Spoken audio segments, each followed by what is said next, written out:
کو پروپیگیٹ کیا جائے. اور اس آئیڈیالوجی کے بارے میں دوسری بات جو ہونی چاہیے وہ کیا؟ اگر تو یہ نئی ہے تو معاملہ سمپل ہے، سادہ ہے، یہ اپنی ٹرمینالوجی سے اپنے آپ کو پہچنوائے گی.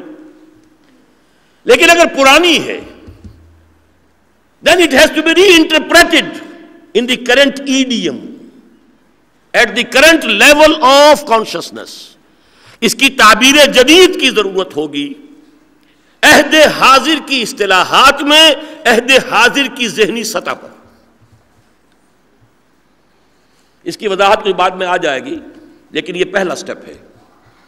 حقیقی انقلابی نظریہ جو موجود جو نظام ہے معاشی، سیاسی، سماجی، اس کے کسی نہ کسی ایک جڑ کو کاٹتا ہو، اور وہ یا تو نیا ہو یا پرانا ہے، تو اس کی جدید تعبیر ہو، جدید اصطلاحات میں اور اس وقت کے زمانے کی ذہنی سطح کے مطابق.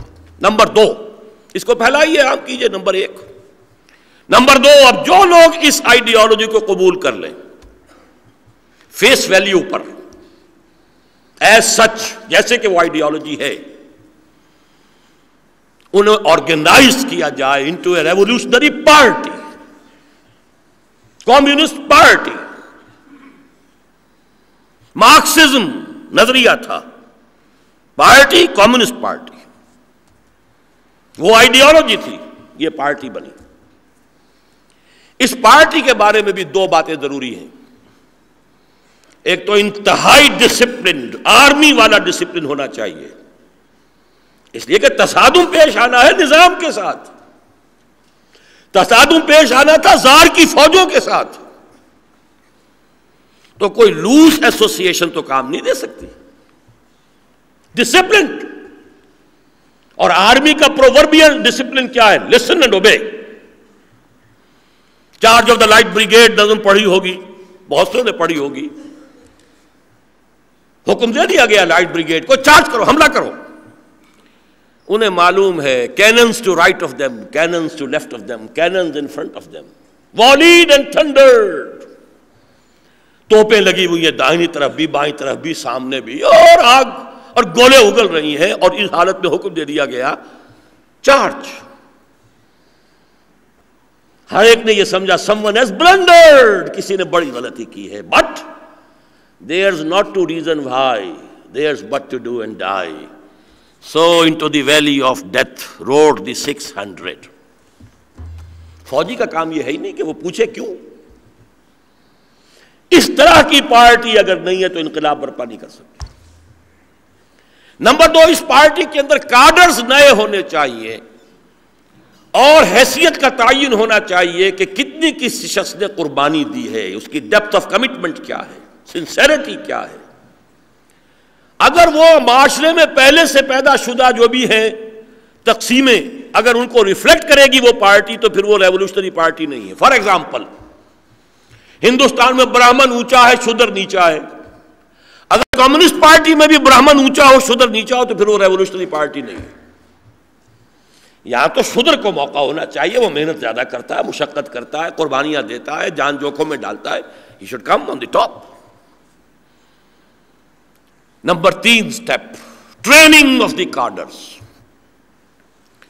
یہ ٹریننگ جو ہے تیار جب تک نہ ہو، اقبال نے کہا ہے نا، خام ہے جب تک تو ہے مٹی کا ایک انبار تو، پختہ ہو جائے تو ہے شمشیر بے زنہار تو. اور اقبال نے جنہیں مانا اپنا مانوی مرشد، دیکھیے ان کے 2 مانوی مرشد ہیں، ایک مولانا روم، دوسرے اکبر الہ آبادی. اکبر الہ آبادی کے انتقال پر جو تعزیتی خط لکھا تھا ان کے بیٹے کو، اس میں لکھا تھا میں آپ کے والد مرحوم کو اپنا مانوی مرشد مانتا ہوں. ان کا شعر ہے، تو آگ میں جل اور خاک میں مل، جب خشت بنے تب کام چلے، ان خام دلوں کے عنصر پر بنیاد نہ رکھ، تعمیر نہ کر. کچے پکے لوگ لا کے کہیں لڑا دینا، ٹکرا دینا، کیا حاصل ہوگا؟ کیوس، کوئی خیر برآمد نہیں ہوگا. تربیت، انقلابی تربیت کے بھی 3 رخ ہوتے ہیں، 3 فیسٹس. نمبر 1، اس تربیتی پروگرام کا ہدف یہ ہوگا کہ ورکرز کو آئیڈیالوجی مستحضر رہے، ان کے ذہن میں موجود رہے ہماری آئیڈیالوجی کیا ہے، ہمارا انقلابی نظریہ کیا ہے، وہ کہیں مدھم نہ پڑ جائے۔ نمبر 2، ان میں قربانی کا جذبہ ہو، تن من دھن یہاں تک کہ جان دینے کو تیار ہو۔ نمبر 3، ڈسپلن کے خوگر ہو جائیں۔ آسان کام نہیں ہے اپنے جیسے انسانوں کا حکم ماننا، ہم بھی تسلیم کی خو ڈالیں گے، بے نیازی تیری عادت ہی صحیح، آسان کام نہیں ہے۔ 3 facets آف ٹریننگ۔ نمبر 4، جو اول روز سے شروع ہو جائے گا، پرسیکیوشن کے مقابلے میں پیسو ریزسٹنس۔ دیکھیے پرسیکیوشن کیوں ہوتی ہے، اٹس اے مسٹ، اور اس کا سبب تو انقلابی بنتے، انقلابی کھڑے ہو کر کہتے ہیں یہ نظام غلط ہے۔ پہلے کیا کہا جائے گا، یو ہیو گون کریزی، تمہارا دماغ خراب ہے، تم پاگل ہو گئے، ہمارا نظام چلا آ رہا ہے، ٹھیک ٹھاک ہے، چل رہا ہے، تمہارا دماغ خراب ہو گیا۔ وربل پرسیکیوشن تو پہلے دن سے شروع ہو جائے گی، اور جب دیکھیں گے کہ نہیں یہ تو دعوت پھیل رہی ہے، اٹس بیکمنگ اے تھریٹ، جسے ہم نے مشت غبار سمجھا تھا یہ تو آندھی بن گئی، اب فزیکل پرسیکیوشن، مارو انہیں، جیلوں میں ڈالو انہیں، بند رکھو، بھوکا رکھو تاکہ 14 طبق روشن ہو جائے۔ لیکن the revolutionary party has to be patient. Passive resistance, no retaliation, no retaliation, no retaliation. اگر یہ گروپ بھی وائلنٹ ہو جائے تو ابھی شروع میں ہی کتنے گنتی کے لوگ ہیں، they will be crushed like anything in no time. They have to buy time. اس کا ذریعہ کیا ہے، مار کھاؤ، ہاتھ مت اٹھاؤ، وہ پتھر مارے تم پھول پیش کرو، وہ گالیاں دیں تم دعائیں دو، تم ارے ٹکڑے اڑا دے ٹھیک ہے کوئی حرج نہیں۔ No raising of hands even in self defence. اس کا نتیجہ کیا نکلتا ہے، بہت اہم نتیجہ۔ دیکھیے ایک اصطلاح ہمارے ہاں عام ہے، سائلنٹ میجورٹی، جن میں ہمت نہیں ہوتی کہ وہ کھڑے ہو کر ظالموں اور ایکسپلائٹرز کے مقابلے میں کھڑے ہو کر کہیں کہ تم ظالم ہو، تمہیں ہم ہٹائیں گے، ہمت نہیں ہوتی۔ کسان ہے، مزدور ہے، لیکن یہ سائلنٹ میجورٹی اندھی تو نہیں ہوتی، بہری تو نہیں ہوتی، ڈیف ہے، ڈمب تو نہیں ہے، ڈمب ہے، ڈیف نہیں ہے۔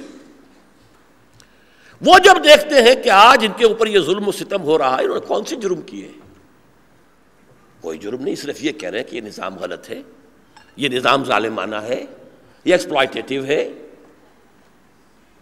ریپریسو ہے، ڈسکریمنیٹو ہے، اس کے سوا تو کچھ نہیں کہا۔ انہوں نے کسی کو تکلیف نہیں دی، کسی کی جان نہیں لی، کسی کے مال پر ہاتھ نہیں ڈالا، کسی کی عزت کے اوپر کوئی ہاتھ نہیں ڈالا، اس لیے مارے جا رہے ہیں، پیٹے جا رہے ہیں، جیلوں میں جا رہے ہیں، کیوں؟ نتیجہ کیا نکلے گا، آخر انسانی فطرت ہے، اندر ہی اندر اس سائلنٹ میجورٹی کی ہمدردیاں ان ریولیوشنریز کے ساتھ ہو جائیں گی، چاہے وہ کھڑے نہ ہو سکے، بول نہ سکے، ان کے دل فتح ہو جائیں گے، جو دلوں کو فتح کر لے وہی فاتح زمانہ۔ تو یہ 4 سٹیپس ہیں جو ساتھ ساتھ چلیں گے، چلتے رہیں گے، چلتے رہیں گے۔ آئیڈیالوجی، اس کی نشر و اشاعت، جو قبول کر لیں ان کو آرگنائز کرنا، پھر ان کی ٹریننگ 3 فیسٹڈ، اور نمبر 4 پیسو ریزسٹنس، ڈٹے رہو، مت ہٹنا، لیکن ریٹیلیشن نہیں۔ یہ 4 پروسیس چلتے رہیں گے، چلتے رہیں گے، یہاں تک کہ اب پارٹی لیڈرشپ یہ طے کرے کہ اب now we are strong enough. Number بھی ہمارا کافی ہے، ٹریننگ بھی ہو گئی ہے، لوگ ڈسپلن کے بھی خوگر ہو چکے ہیں، قربانی بھی دینے کو تیار ہیں، جان اور مال ہر شے کی، اور تعداد بھی کافی ہے۔ اب ہوگا ایکٹیو ریزسٹنس، اس نظام کو کہیں سے چھیڑا جائے۔ اب تو خود انوائٹ کرنا ہے، تصادم انوائٹ کرنا ہے، مول لینا ہے۔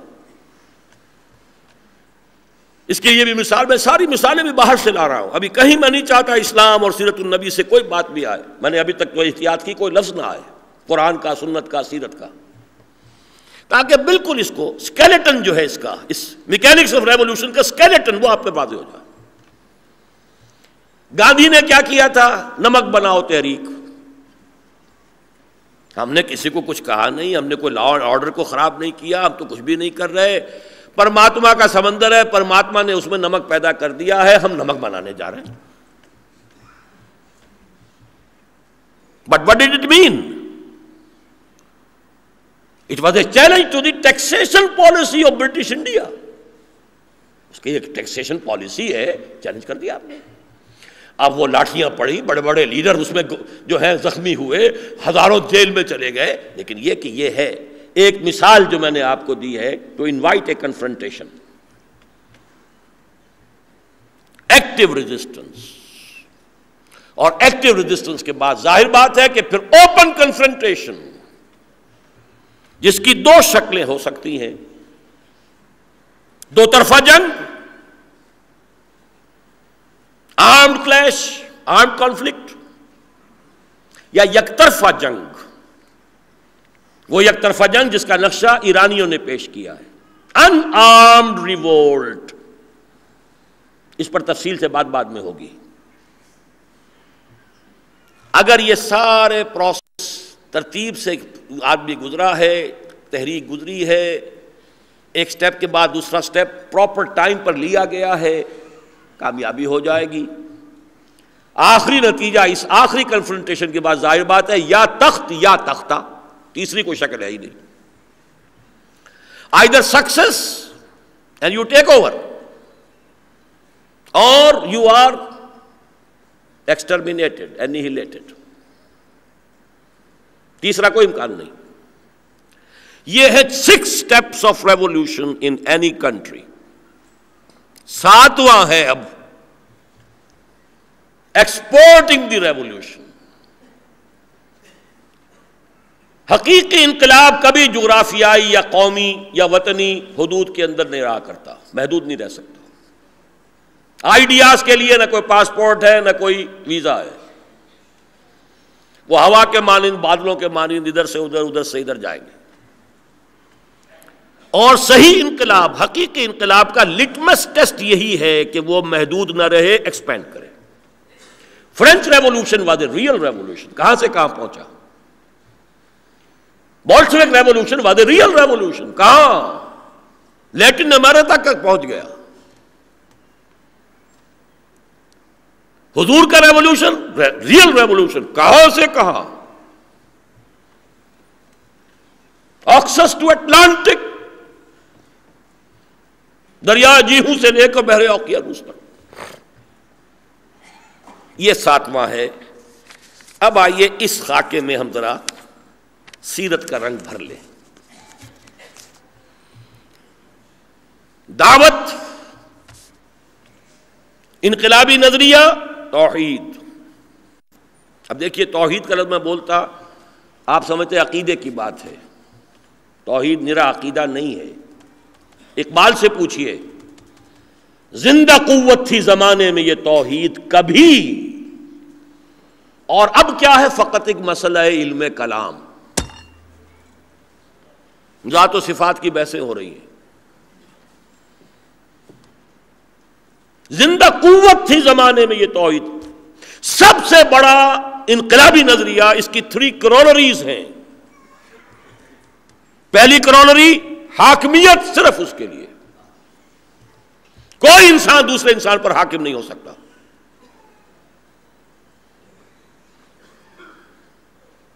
کونوا عباد اللہ اخوانا، لہ الملک،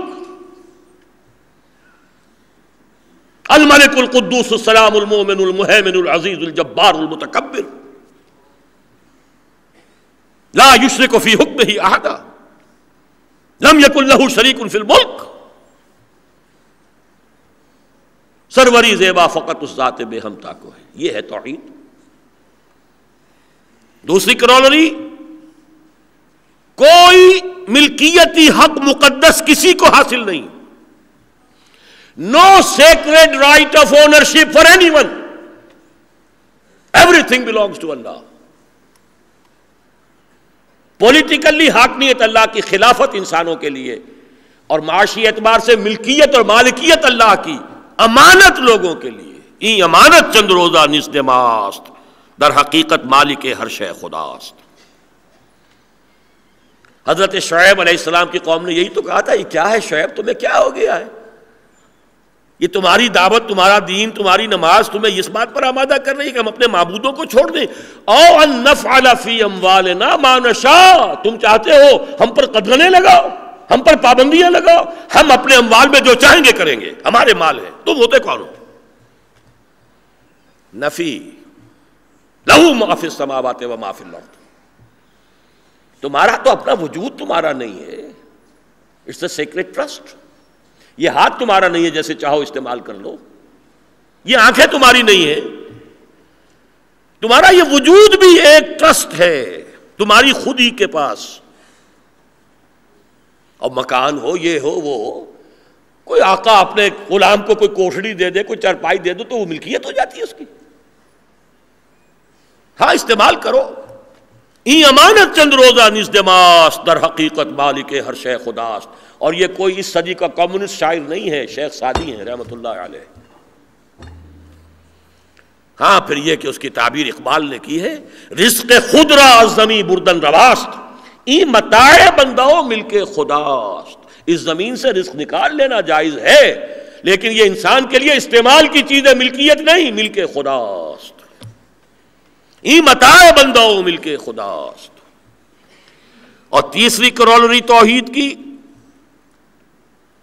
ایک ہی اللہ نے تمام انسانوں کو پیدا کیا اور ایک ہی انسانی جوڑے سے بائی برتھ کوئی انسان اونچا نہیں، کوئی نیچا نہیں۔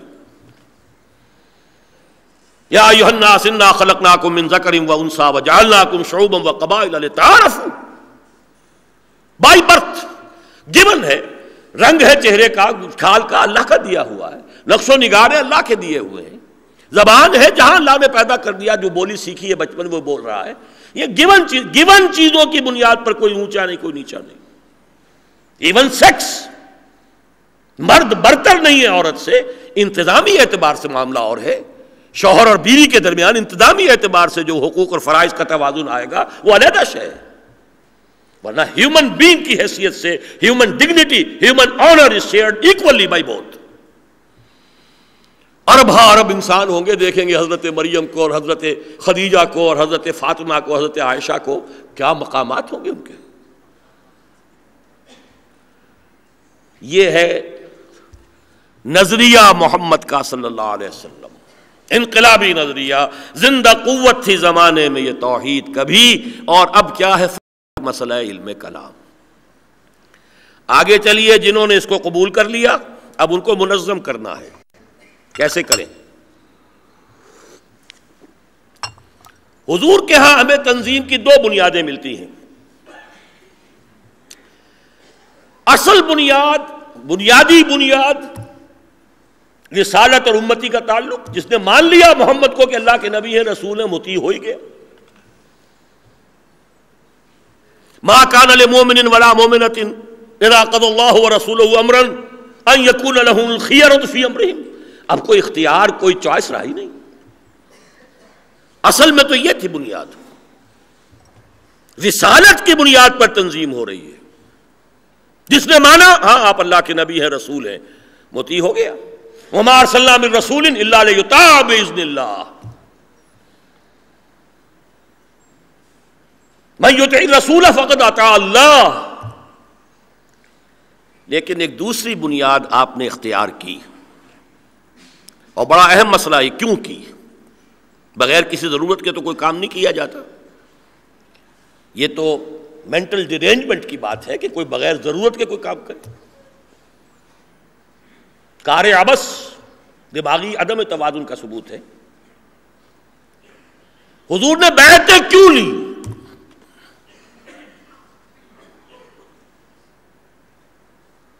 یہ متفق علیہ روایت بخاری اور مسلم دونوں میں، بایعنا رسول اللہ صلی اللہ علیہ وسلم، عن عبادۃ بن صامت رضی اللہ تعالی عنہ، حضرت عبادہ فرماتے ہیں ہم نے بیعت کی تھی اللہ کے رسول سے، علی السمع والطاعۃ، آپ کا ہر حکم سنیں گے اور مانیں گے، فی العسر والیسر، چاہے مشکل ہو چاہے آسان، والمنشط والمکرہ، چاہے طبیعتوں میں آمادگی ہو اور چاہے اپنے آپ اوپر جبر کرنا پڑے، وعلی اثرۃ علینا، چاہے آپ دوسروں کو ہم پر ترجیح دے دیں، ہم یہ نہیں کہیں گے کہ ہم آپ کے پرانے جانثار، پرانے ساتھی، اور آپ نے ایک نیو کمر کو ہمارے اوپر امیر کیسے بنا دیا؟ How come? No, it's your prerogative, آپ کا اختیار ہے۔ وعلیٰ اللہ ننازل امرہ لہ، اور اس کی بھی بیعت کی تھی کہ جنہیں آپ ذمہ دار بنائیں گے، امیر بنائیں گے، ان سے جھگڑیں گے نہیں، اطاعت کریں گے، ان کی بھی تعاون کریں گے ان کے ساتھ۔ ایک دوسری حدیث میں ہے من اطاعنی فقد اطاع اللہ ومن عصانی فقد عصی اللہ، جس نے میری اطاعت کی اس نے اللہ کی اطاعت کی، جس نے میری نافرمانی کی اس نے اللہ کی نافرمانی کی۔ ومن اطاع امیری فقد اطاعنی ومن عصی امیری فقد عصانی، جس نے میرے مقرر کردہ امیر کی اطاعت کی اس نے میری اطاعت کی، اور جس نے میرے معین کردہ امیر کی نافرمانی کی اس نے میری نافرمانی کی۔ یہ بیعت وَعَلَىٰ أَن نَّقُولَ بِالْحَقِّ، آخری شیخ اس بیعت کی یہ ہے، حق بات کہیں گے جہاں کہیں بھی ہوں گے، we shall not withhold our opinions، مشورے دیں گے، نصیحتیں کریں گے، صحیح بات کہیں گے، رائے دیں گے، البتہ فیصلہ جو صاحب امر کا ہوگا، ٹھیک ہے۔ یہ بیعت لی محمد الرسول اللہ صلی اللہ علیہ وسلم۔ اب میرے اس سوال کا جواب دیجئے کہ کیوں لی؟ کیا رسول ہونا کافی نہیں تھا اطاعت کے لیے؟ ایک ہی سبب ممکن ہے، اور وہ یہ کہ نبوت اور رسالت تو محمد کی ذات کے ساتھ ختم ہو رہی تھی صلی اللہ علیہ وسلم۔ آئندہ کیسے ہوگا؟ کون کس بنیاد پر جمع ہوگا؟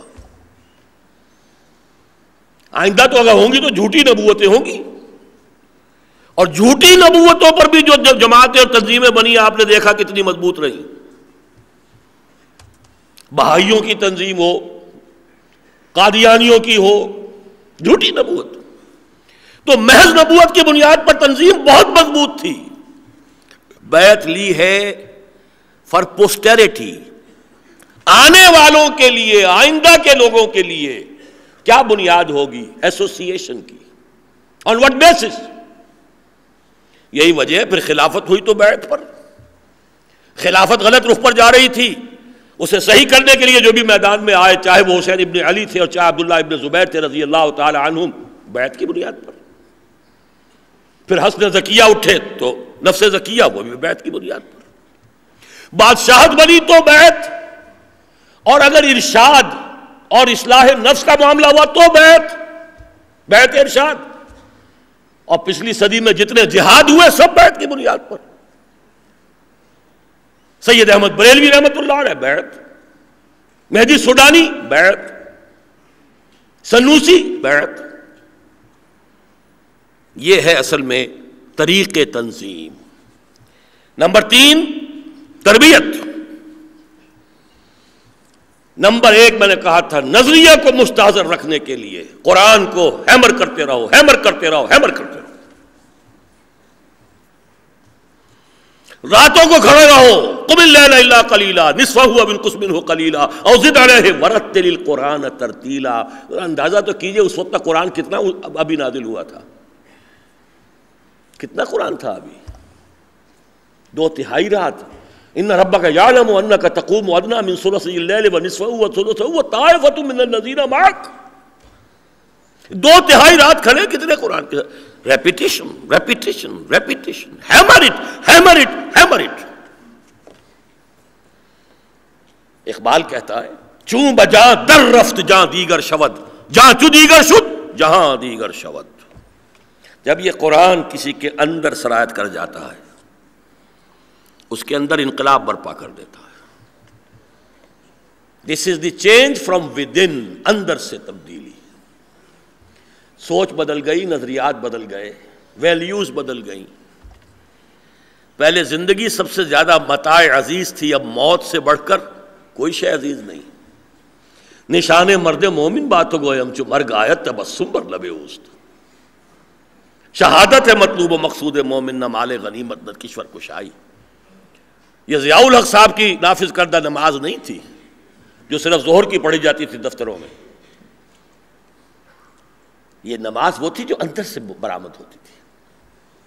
قرآن کو اتارے جاؤ۔ جمعے کا نظام ہے تو قرآن کے لیے ہے، قرآن الفجر، راتوں کو جاگنا تو قرآن کے ساتھ، وَمِنَ اللَّيْلِ فَتَهَجَّدْ بِهِ، اس قرآن کے ساتھ جاگو رات کے وقت۔ تربیت کے اندر سب سے بڑا عنصر جو ہے انقلابی تربیت محمد رسول اللہ کی، وہ قرآن کو زیادہ سے زیادہ ریپیٹڈلی، کانسٹنٹلی، کنٹینیوسلی اندر اپنے ہیمر کرتے رہنا، تازہ رکھنا، یہ ہے سارا نظام۔ دیکھ لیجیے۔ نمبر 2، مخالفت نفس۔ یہ انقلاب جو ہے یہ کمیونسٹ انقلاب کی طرح صرف مادی انقلاب نہیں ہے، اس کا ایک روحانی ڈائمنشن بھی ہے، لہذا اس کے لیے کام کرنے والوں کا تزکیہ نفس لازمی ہے۔ یتلو علیہم آیاتہ ویزکیہم، 3 جگہ ہے کہ نہیں؟ کما ارسلنا فیکم رسولا منکم یتلو علیکم آیاتنا ویزکیکم ویعلمکم الکتاب والحکمہ،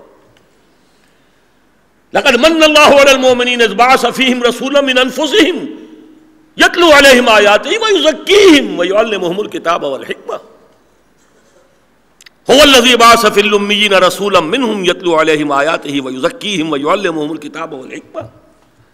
مخالفت نفس کے لیے 5 وقت کی نماز ہے، مخالفت نفس کے لیے روزہ ہے، پیٹ کھانے کو مانگتا ہے، جسم آرام چاہتا ہے، یہ سب انفاق ہے، مال خرچ کرو، مال محبوب ہے۔ وَإِنَّهُ لِحُبِّ الْخَيْرِ لَشَدِيدٌ، وَإِنَّهُ فِي حُبِّ الْخَيْرِ لَشَدِيدٌ، یہ انسان جو ہے مال کی محبت میں بہت شدید ہے۔ یہ ہے تربیت کا نصاب۔ اور آخری شے اب سمجھ لیجئے، نوٹ کیجئے گا اس نقطے کو، میں نے 3 بنیادی ایمانیات کو تقسیم کیا ہے۔ قربانی دینے کے جذبے کی بنیاد ہے ایمان بالآخرہ،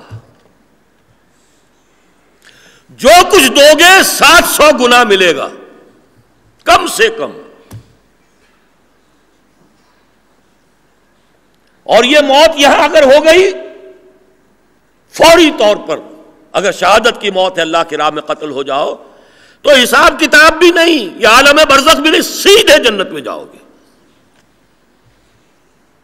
جتنا یہ یقین پختہ ہوگا، اصل زندگی آخرت کی زندگی ہے۔ اور جو کچھ خرچ کر رہا ہوں اللہ کے لیے، میں تو اصل میں فکس ڈپازٹ کروا رہا ہوں اللہ کے بینک میں، the divine bank of the ہیئر آفٹر۔ جیسے حضرت عائشہ کے ہاں رضی اللہ تعالیٰ عنہ ایک بکری ذبح ہوئی، سارا گوشت تقسیم ہو گیا، اور اصحاب صفہ تو باہر ہی تھے، فقراء، صرف ایک دستی بچا کر رکھ لی حضرت عائشہ نے۔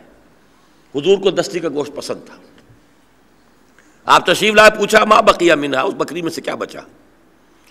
اب انہوں نے عام جو بھی انداز اس میں کہا ما بقیہ منہا الا کتفھا، بس ایک شانہ بچایا ہم نے۔ فرمایا بقیہ کلھا الا کتفھا، پوری بکری بچ گئی ہے سوائے اس شانے کے، یہ تو ہم کنزیوم کر لیں گے، یہ ختم ہو جائے گی۔ جو اللہ کی راہ میں دے دیا گیا وہ بچت ہے۔ چینج ہو گیا آؤٹ لک، جان دینے میں کیا ہے، ادھر آنکھ بند ہوگی ادھر کھل جائے گی۔ اور جو نقشہ کھینچا گیا ہے سورہ یاسین میں، وہ جو 3 نبی رسول بھیجے گئے، اس کے بعد پھر ابھی رد و قضا ہو رہی تھی، بستی میں سے ایک شخص آیا، اس نے اعلان کہہ دیا انی آمنت بربکم فاسمعون، فوراً قتل کر دیا انہوں نے۔ قیل ادخل الجنہ، فوراً کہہ دیا گیا داخل ہو جاؤ جنت میں۔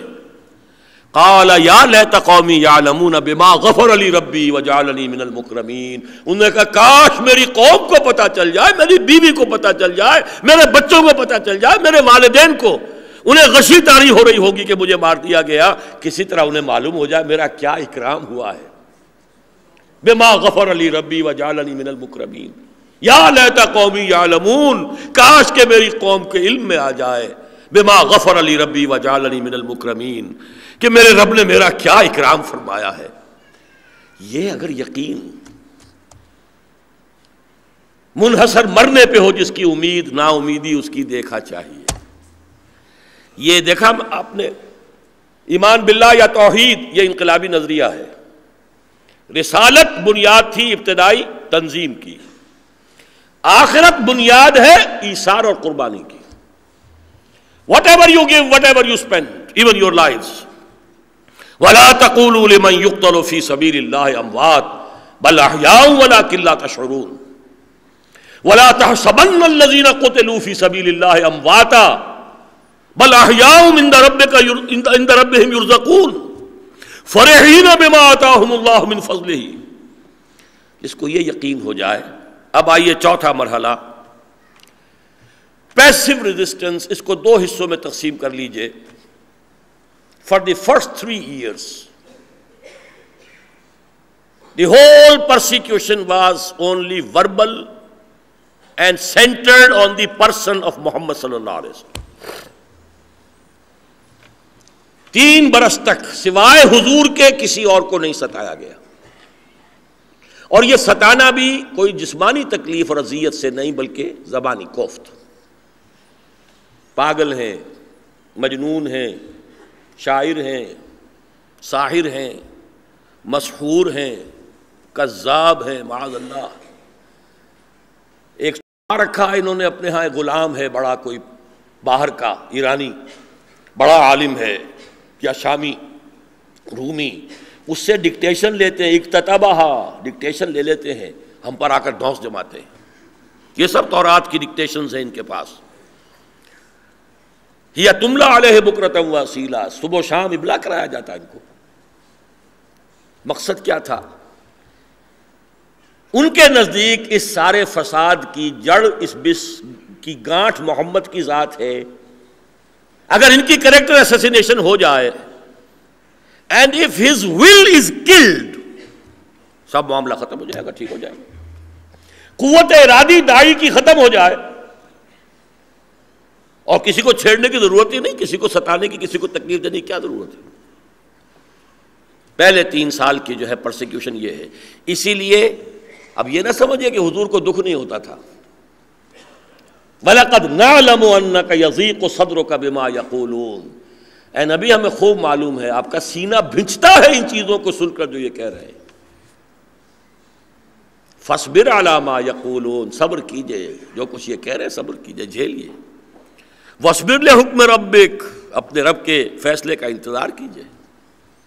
وَاصْبِرْ وَمَا صَبْرُكَ إِلَّا بِاللَّهِ. صبر کیجئے اور آپ کا صبر تو اللہ کے سہارے ہی ہو سکتا ہے.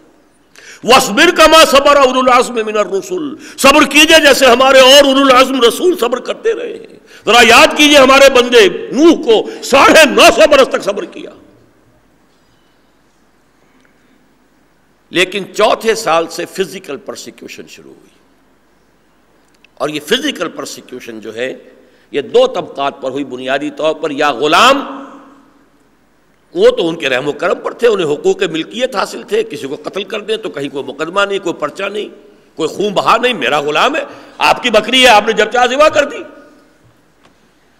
وہ پس رہے تھے.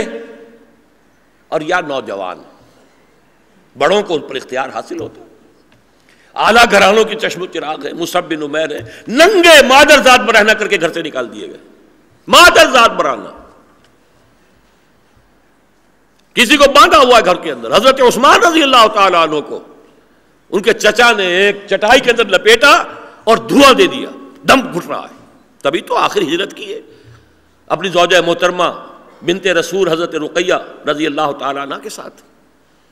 مہاجرین حبشہ میں شامل ہیں، حالانکہ اونچے گھرانے کے فرد ہیں لیکن نوجوان ہیں.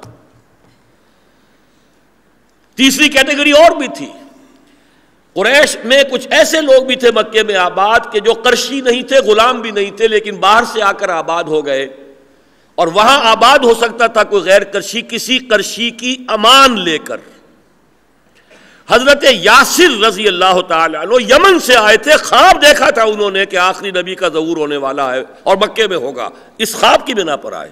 ابو جہل کے چچا کی امان میں آ کر آباد ہوئے.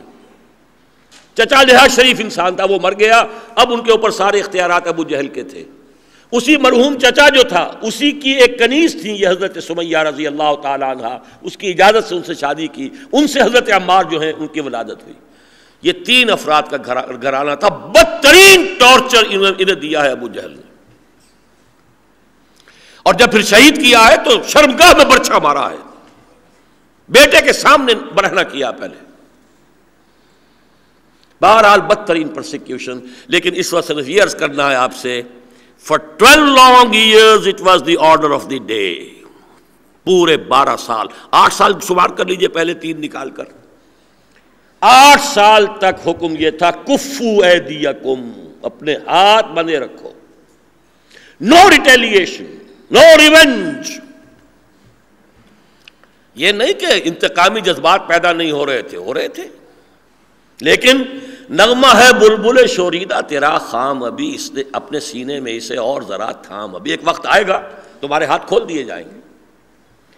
غزوہ بدر میں پھر حضرت بلال نے جو حشر کیا ہے اپنے اس سابق آقا کا, امیہ ابن خلف کا, تو تھا نا غصہ, آخر وہ اندر تو تھا, رکا ہوا تھا کہ اجازت نہیں ہے. جب آل یاسر پر بدترین پرسیکیوشن ہو رہی تھی, 40 مسلمان کم سے کم موجود تھے مکے میں, اور وہ بے غیرت نہیں تھے, بزدل نہیں تھے معاذ اللہ, لیکن اجازت نہیں ہے. ابو جہل کا ہاتھ نہیں پکڑ سکتے. خود حضور سامنے سے گزرتے تھے, اصبروا یا آل یاسر فإن موعدکم الجنہ, اے یاسر کے گھر والوں صبر کرو, تمہارے تو انتظار ہو رہا ہے, جنت کے اندر تمہارے استقبال کی تیاریاں ہیں,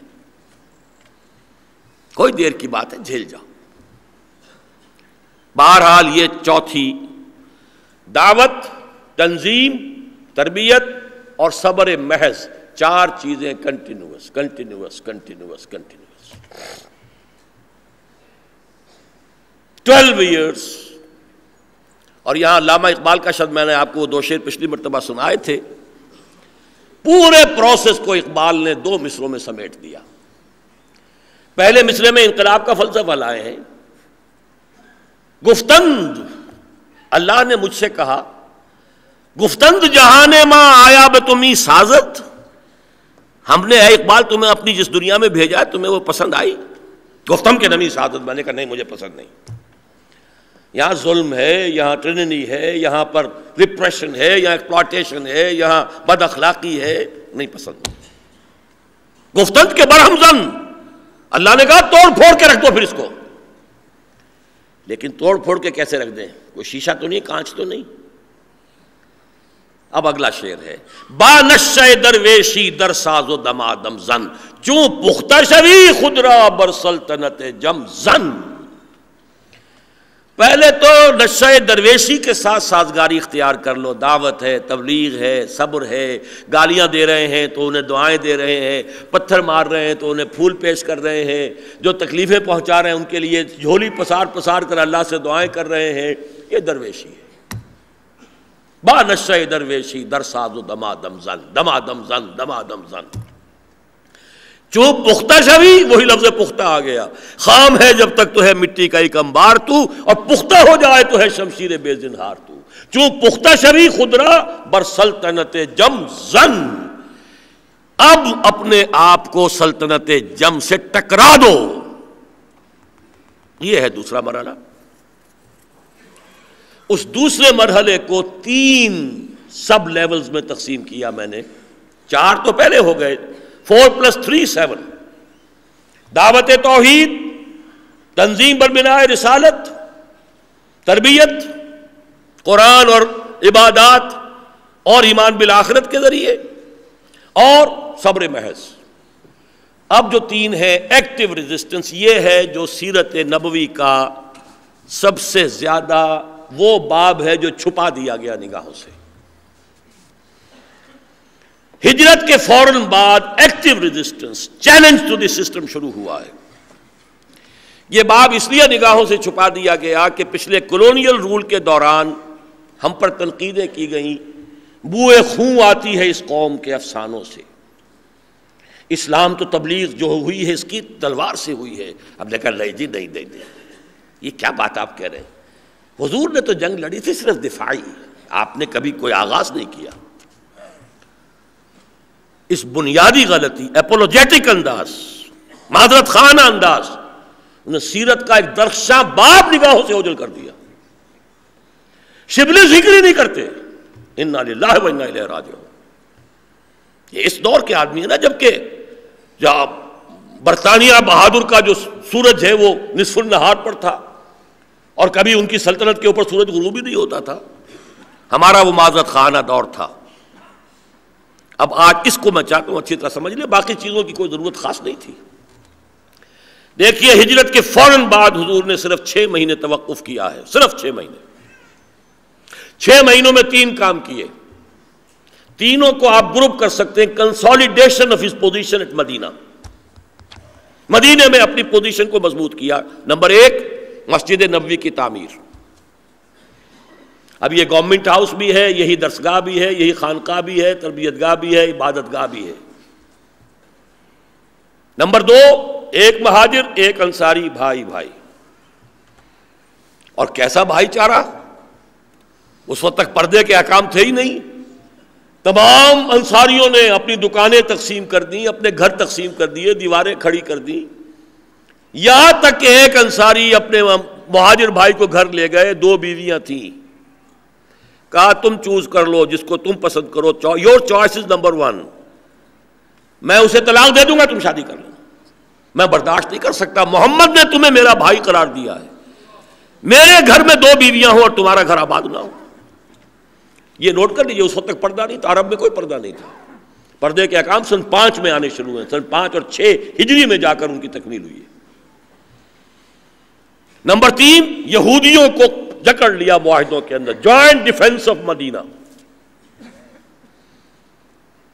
اگر کبھی آپ منٹگومری وارڈ کی کتاب پڑھیں محمد ایٹ مدینہ، الفاظ ختم ہو گئے ہیں جتنی اس نے تعریف کی ہے، اتنی پیش بینی، اتنی دور اندیشی، اتنی معاملہ فہمی۔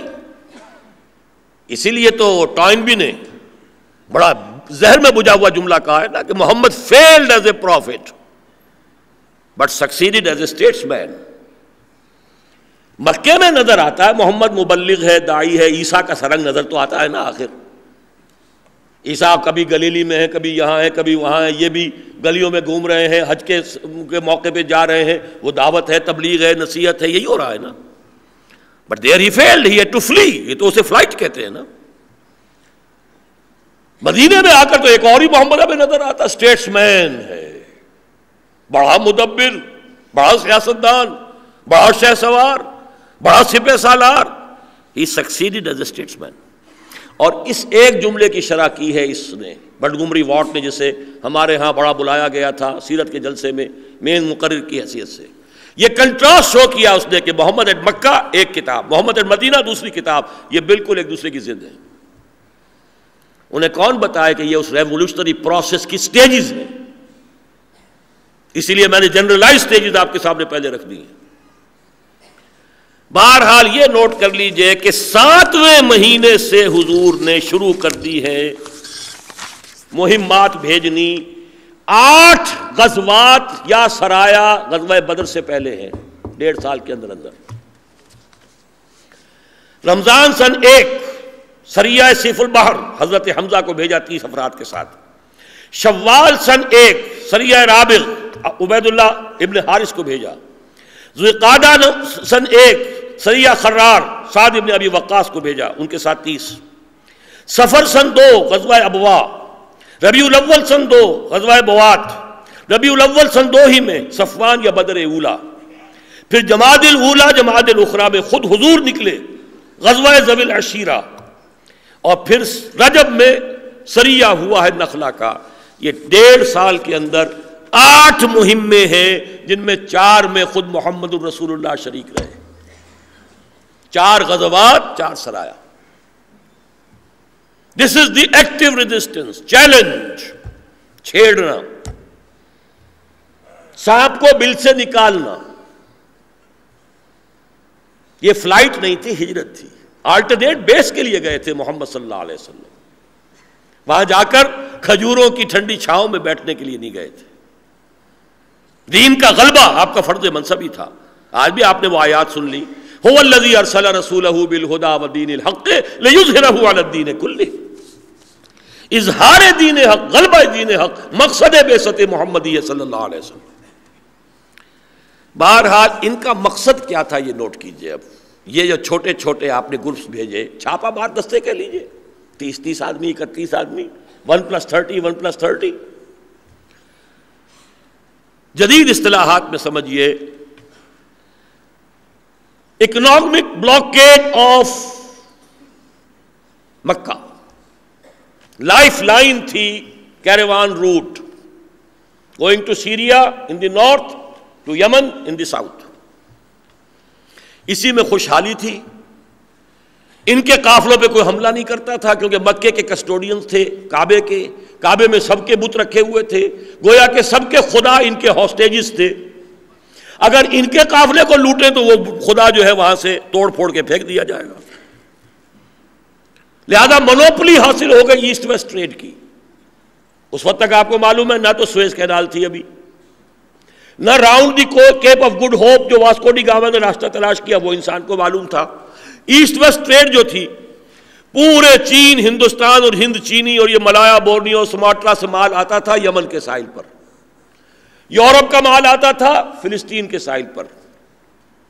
ان دونوں پوائنٹس کے درمیان قافلے چلتے تھے قریش کے، to and fro, north and south. لِإِيلَافِ قُرَيْشٍ إِيلَافِهِمْ رِحْلَةَ الشِّتَاءِ وَالصَّيْفِ. سردیوں میں جنوب کی طرف جاتے تھے چونکہ گرم علاقہ تھا، گرمیوں میں شمال کی طرف جاتے تھے. یہ صورتحال. اب اس کو آپ نے اکنامک بلاک کے تفصیل تو میری ان میں کتاب جو ہے منہج انقلاب النبی اس میں مل جائے گی. اس پر میں چاہتا ہوں وہ فلسفی آف سیرہ سمجھ میں آئی، یہ کیوں بھیجے آپ نے. اور number 2 isolation, political isolation of Quraysh. آپ جہاں گئے وہاں کے قبیلے سے آپ نے معاہدہ کر لیا، یا تو وہ قبیلہ پہلے حلیف تھا قریش کا اب ہو گیا حلیف محمد الرسول اللہ کا، یا اسے نیوٹرلائز کر لیا کہ نہ تم ہمارے ساتھ ہو کے قریش سے جنگ کرو گے نہ قریش کے ساتھ ہو کر ہم سے جنگ کرو گے. نیوٹرلائز ہو گئے. نتیجہ کیا ہوا؟ ریزلٹنٹ دونوں حالتوں میں the zone of political influence of Quraysh was diminishing and the zone of political influence of Muhammad was on the increase. انا ناتی الارض ننقصها من اطرافها. قرآن مجید میں 2 جگہ یہ مفہوم اصل میں ان آیات الفاظ کا یہ ہے.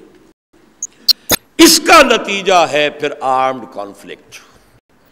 اس کو اچھی طرح سمجھ لیجئے، ہجرت کے بعد کوئی ابتدائی قدم مکے والوں نے نہیں اٹھایا.